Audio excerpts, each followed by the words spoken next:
They were more than kings, they were gods in flesh, walking under the blazing sun of the Nile. They ruled not just with armies and gold, but with fear, magic, and rituals, so strange, so terrifying, that even today, thousands of years later, they remain cloaked in shadows. This is not just history. This is a journey into the forbidden, into the depths of the tombs where truth was buried under sand, sealed behind stone, and written in the language of mystery.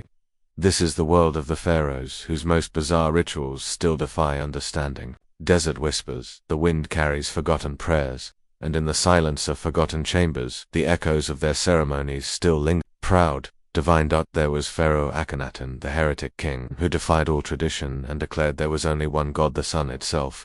But what he introduced was not just religious reform. It was a ritual of transformation. Every morning his priests would blindfold themselves and chant sacred words to the eastern sky before touching the feet of statues, carved in his image because they believed he had merged with Aten, the solar disk, and become divine. It was said that even looking directly at his image was forbidden, lest one go mad with enlightenment. His temples were designed with open roofs, unlike any others in Egypt, to allow sunlight to pour in directly during the rituals. Sacrifices of gold, honey, and sometimes even blood were made not to please the gods, but to feed the radiance of the living sun. Then there was the dark tale of Seti I, the great warrior pharaoh.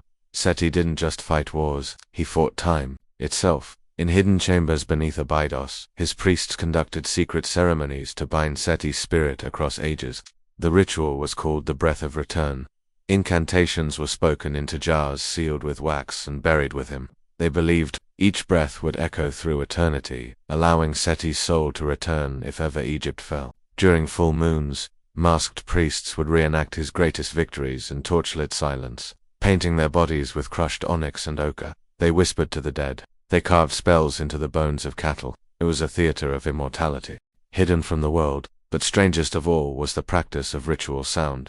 The forbidden music played only in the presence of a pharaoh's tomb. Legend says that Ramses III ordered the creation of 7 instruments tuned to the frequencies of the stars. These instruments were never meant for celebration. They were used once a year, during the Festival of the Veil, when priests entered the crypt at midnight. No commoner ever heard these sounds. They were believed to open the subconscious, to draw spirits near. Those who listened too long were said to be driven mad, their minds filled with images of the afterlife. One priest who survived described it not as music but as the voice of eternity itself. And what of Pharaoh Djoser, the ruler who built the very first step pyramid? Beneath his monument at Saqqara lies a maze of tunnels and rooms that were never meant for the dead, but were for the living to prepare them for death. His priests believed the soul could only ascend if the body endured the trials of darkness. Chosen initiates were led into these halls, blindfolded and barefoot.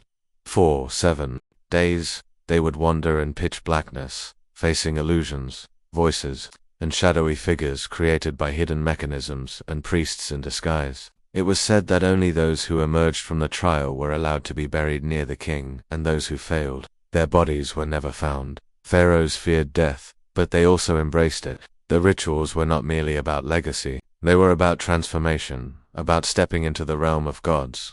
They believed the heart held memory, emotion, and judgment. So came the ritual of heart weighing, more than just a myth.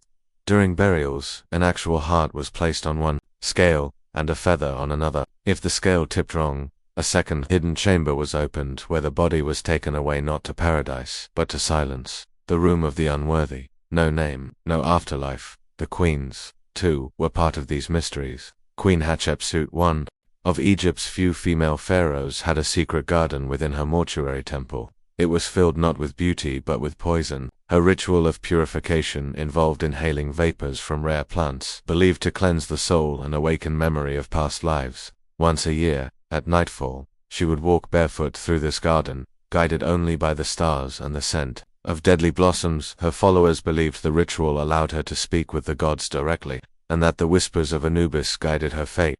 Then came the ritual of the shadow walk, introduced by Pharaoh Thutmose III. It was a dangerous tradition. In the Valley of the Kings, during the night of the eclipse, the pharaoh would walk alone into the burial cliffs, carrying only a torch and a piece of obsidian. No guards, no priests, just the king and the darkness. It was said that in these moments, the pharaoh faced his own death not to defeat it, but to greet it, to accept it. The ritual was never written in official records, passed only through whispers from one reign to another. Many never returned. But those who did emerged with new decrees, new temples, new visions, as if something had spoken to them in the dark. What of the children? Royal blood meant divine responsibility, and with it, pain. The initiation of the divine heir was a secret tradition for young princes. From the age of 7, the heir would be taken to a hidden temple in the desert, taught not just leadership, but silence, hunger, solitude. They would sleep among the tombs, fast for days, and memorize chants forbidden to common ears. At the final trial, the boy would be made to drink from the cup of origina concoction brewed with desert herbs, known to cause vivid visions. The child would either emerge as a prophet or never speak again. Some pharaohs went further still. It is whispered that Pharaoh Khufu, builder of the Great Pyramid, believed that geometry itself was divine. His rituals involved placing objects in precise mathematical arrangements beneath the moonlight, circles of gold, lines of incense, and mirrors placed to reflect the stars onto specific points of the body. These were not offerings, they were maps to guide the soul through dimensions beyond the living. His pyramid, many believe, is more than a tomb. It is a machine of ascension, activated only through the ritual known as the star pulse, a ritual that has never been fully understood, even today. And there were rituals darker still, sacrifices not of animals but of time, memory, identity. The ritual of the Nameless One was practiced when a pharaoh died in disgrace.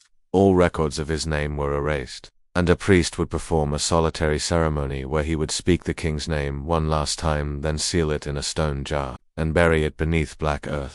The belief was that without a name, the soul could not rise. It would wander forever nameless, forgotten even by the gods. This was not cruelty, it was controlled. The pharaohs believed that legacy was not about memory, but about power. If you controlled the afterlife, you controlled everything. Centuries have passed. The temples are ruins, the statues broken, the hieroglyphs faded, and yet the rituals live on, in shadows, in secrets, in the hearts of those who still seek the forbidden. Archaeologists uncover bones, but they don't always understand what those bones witnessed. Behind every stone, there may lie a whisper. Behind every mask, a warning. The truth about the pharaohs is not just that they lived, it is that they never truly died. Their rituals were designed to outlast death, to bind their spirits across time, to echo through eternity. And if you listen closely, late at night, when the wind moves across the desert dunes, you might hear them chanting, walking, watching, not as memories, but as gods forever hidden, forever powerful. Because the pharaohs never ruled with armies alone, they ruled with secrets. Secrets too strange, too sacred, too terrifying to be forgotten, and some ... that must never be revealed.